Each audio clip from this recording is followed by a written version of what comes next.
तो जाति की बात सिर्फ राजस्थान या तेलंगाना में ही नहीं हो रही, बल्कि हरियाणा में भी जाति और परिवारवाद का खूब शोर गूंज रहा है। सियासत से कुछ जाए या ना जाए, लेकिन जाति और धर्म की राजनीति कभी नहीं जाती। राज्य स्तर पर शुरू हुआ जाति का शोर अब हरियाणा में भी शुरू हो गया है और एक और दलितों के मुद्दे पर सियासी घमासान छिड़ा हुआ है, तो वहीं दूसरी ओर हरियाणा में जातीय जनगणना को लेकर विपक्ष लगातार आवाज बुलंद कर रहा है। ये रिपोर्ट देखिए।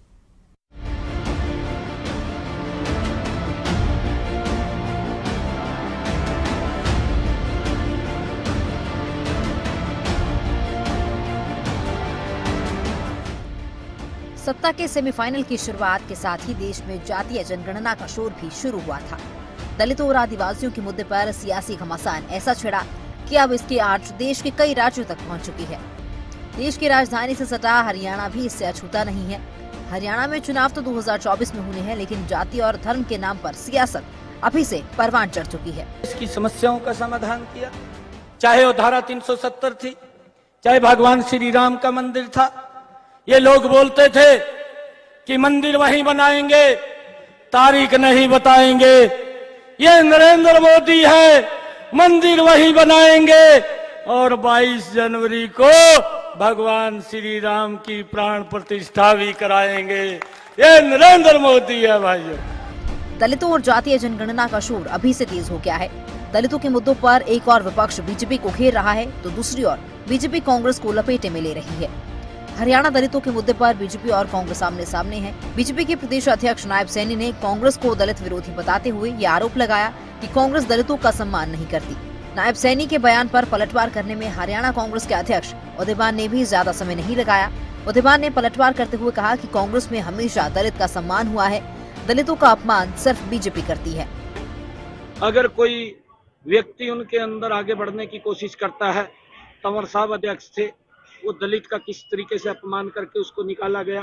कांग्रेस दलित विरोधी है और किस प्रकार से अब शैलजा को मंच के ऊपर नहीं चढ़ने दिया जाता, किस प्रकार से अपमानित करते हैं ये लोग। दलित विरोधी कांग्रेस की जो नीति है, चाहे डॉक्टर भीमराव अंबेडकर जी जिन्होंने एक पवित्र संविधान दिया, उसका भी सम्मान कांग्रेस ने नहीं किया। आगे तो ये किसका करेंगे? ये आपसी द्वेष के शिकार है। ये इनका कहना बहुत हास्यास्पद है, या तो उनको पता नहीं है और यही जानबूझ करके गुमराह करते हैं। दलित समाज का हमेशा उत्पीड़न भारतीय जनता पार्टी ने नहीं किया है। नायब सिंह सैनी जी को ये पता होना चाहिए, प्रदेश अध्यक्ष पिछले 4 बार से फूलचंद मलाना जी, अशोक तंवर जी, बहन शैलजा जी और अब मैं पिछले लगभग 20 साल से प्रदेश अध्यक्ष जो सबसे महत्वपूर्ण पद होता है, उस पर एक दलित को उन्होंने मौका दे रखा है। और ये भी पता होना चाहिए क्या 7 विधायक दलित समाज के हैं कांग्रेस में भी।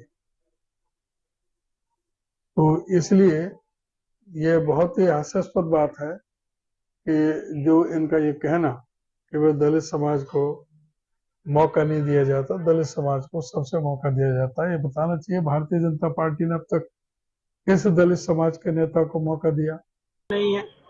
अगर कोई व्यक्ति उनके अंदर आगे बढ़ने की कोशिश करता है, तंवर साहब अध्यक्ष थे, वो दलित का किस तरीके से अपमान करके उसको निकाला गया।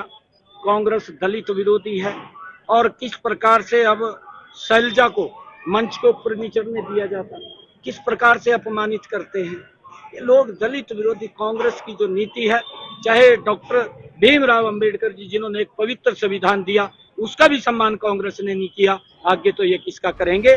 वहीं कांग्रेस सांसद दीपेंद्र हुड्डा ने भी बीजेपी पर कटाक्ष करते हुए जाति और भाषा के आधार पर देश को बांटने के आरोप लगाए हैं। भारतीय जनता पार्टी की कार्यशैली में से एक ये भी कार्यशैली है कि भारत के एक भाई को दूसरे भाई से किस तरीके से आपस में लड़ाया जाए, आपस में सामाजिक तनाव बनाया जाए, कहीं धर्म के आधार पे, कहीं जाति पाति के आधार पे, कहीं भाषा के आधार पे, और उसका लाभ कैसे राजनीतिक उठाया जाए। ये नीति भारतवर्ष के मजबूती के लिए नीति नहीं है, ये बीजेपी के राजनीतिक हितों को ही मजबूत करने के लिए नीति है और इसीलिए हमारी वैचारिक लड़ाई भाजपा से है। बात सिर्फ दलितों की नहीं, अब जातीय जनगणना की भी है।